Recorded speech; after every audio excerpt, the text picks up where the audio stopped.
Meus queridos, que a paz de Deus, a paz de Jesus, o Espírito Santo, esteja com todos nós. Mais um momento de paz. Mais um momento para estarmos juntos, orando, conversando, entendendo. Vamos pegar nossa água para que possa ser fluidificada. E vamos também manter junto a nós os nomes dos nossos amados que necessitam da oração, da saúde e da paz. Vamos dar continuidade à leitura do Livro dos Médiuns. Estamos lendo o capítulo 4, da segunda parte, é da teoria das manifestações físicas. Estamos lendo as questões e as respostas.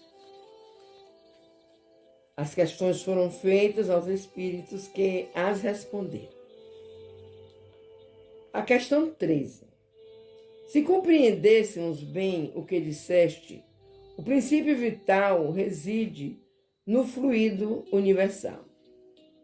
O espírito tira desse fluido o envoltório semimaterial que constitui o seu perispírito.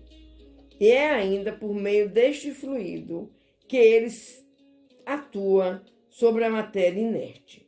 É assim? É. Quer dizer, ele empresta à matéria uma espécie de vida fictícia. A matéria se anima da vida animal.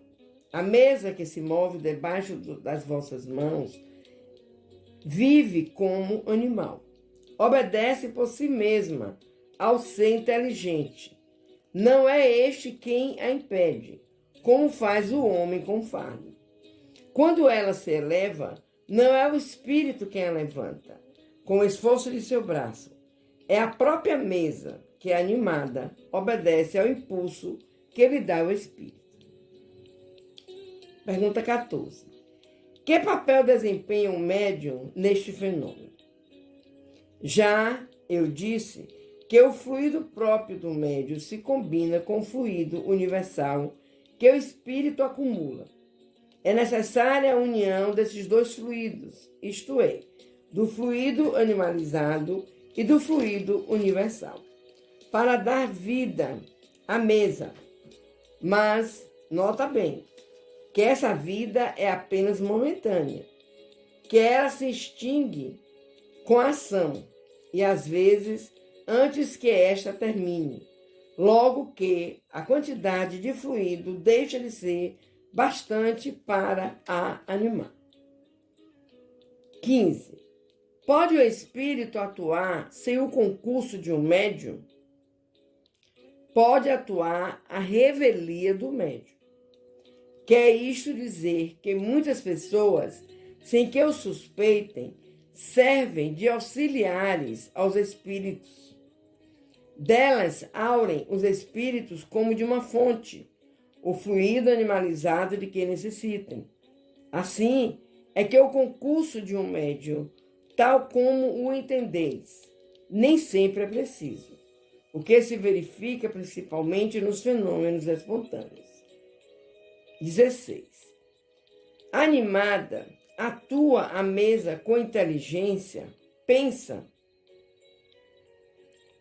tanto quanto a bengala com que fazem um sinal inteligente. Mas a vitalidade de que se acha animada lhe permite obedecer à impulsão de uma inteligência. Fica, pois, sabendo que a mesa que se move não se torna espírito e que não tem em si mesma capacidade de pensar nem de querer. Muito humilde, na linguagem usual, servimos-nos de uma expressão análoga. Disse de uma roda que gira velozmente, que está animada de um movimento rápido. 17. Qual a causa preponderante na produção desse fenômeno? O espírito ou o fluido? O espírito é a causa, o fluido o instrumento. Ambos são necessários. Que papel neste caso? 18. Desculpem, a questão 18. Que papel neste caso desempenha a vontade do médium? O de atrair os espíritos e secundá-los no impulso que dão ao fluido.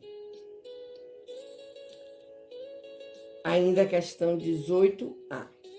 É sempre indispensável a ação da vontade? Aumenta a força, mas nem sempre é necessária, pois que o movimento pode produzir-se contra essa vontade, ou a seu malgrado. E isso prova haver uma causa independente do médium. Nem sempre o contato das mãos é necessário para que um objeto se mova.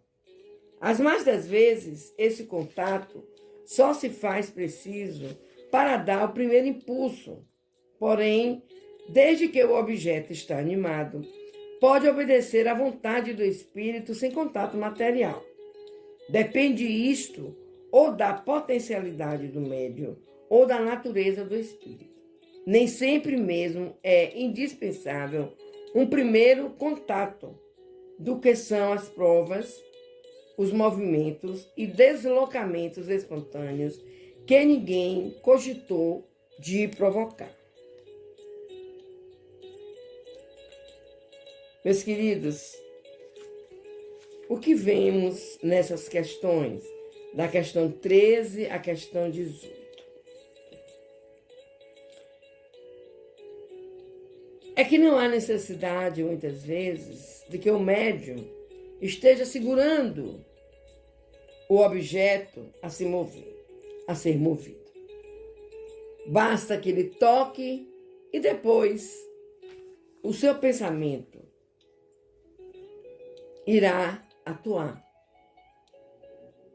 mesmo sem estar em contato firme, em contato físico.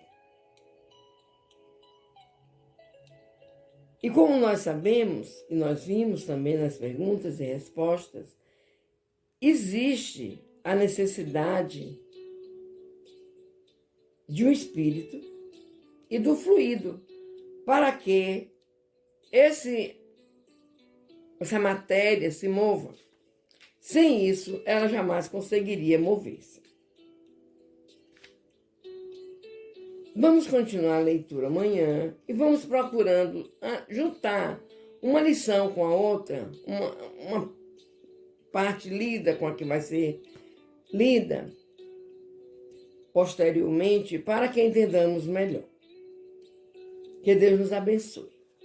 Vamos conversar com o Pai. Senhor, faz de todos nós um instrumento de vossa paz. Onde houver ódio, Senhor, que levemos o amor. Que sejamos amor nesse ambiente. Por isso te pedimos, Pai. Sabemos que somos o veículo. Então, nos capacita para mover, para ajudar. Aos nossos irmãos que estão doentes do físico, do espírito, tanto nos hospitais como nas calçadas, em casa. Não importa, Senhor, dá-nos a capacidade de ajudar em Teu nome.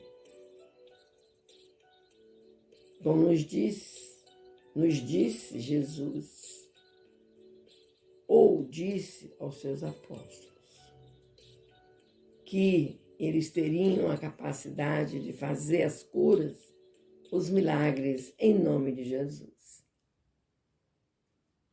Então, Pai, que em nome do Senhor Jesus, nós possamos ter essa capacidade de ajudar, de ministrar essa cura e essa paz.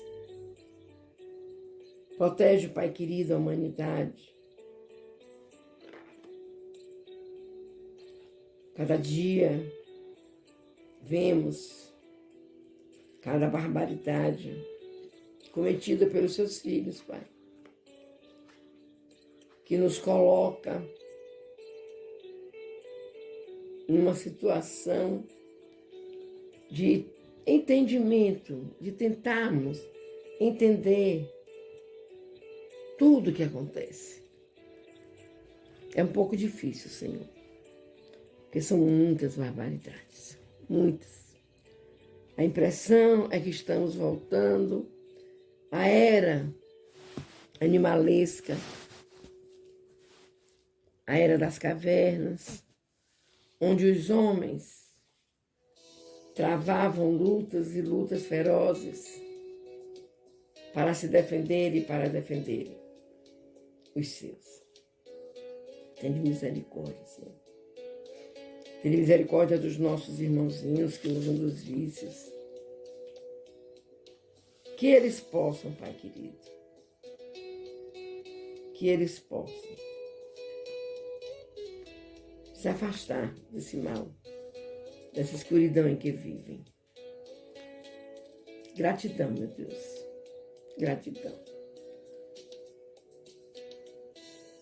Vamos fazer, meus amores, a oração que Jesus nos ensinou, para que entremos em maior sintonia com o nosso Deus, com o nosso Pai. Vamos estar pedindo a espiritualidade amiga que venha colocar em nossas águas o remédio necessário para a nossa paz, para a nossa cura, para as nossas dores. Como nós precisamos, meus irmãos. E vamos fazer a oração que Jesus nos ensinou. Pai nosso que estás nos céus, santificado seja o teu nome, de amor. Venha a nós o teu reino, Senhor. Seja feita a tua vontade, assim na terra como nos céus. O pão nosso de cada dia nos dai hoje e sempre. Perdoa, Pai querido, as nossas ofensas, assim como nós perdoamos a quem nos tenha ofendido. Não nos deixeis cair em novas perturbações, mas livra-nos, Senhor, de todo mal. Pois teu é o poder, o reino, a honra e a glória por toda a eternidade. Dai-nos paz, Senhor. Aumenta a nossa fé. Aumenta a nossa paciência, pois precisamos de Ti para encontrarmos tudo isso. Que assim seja.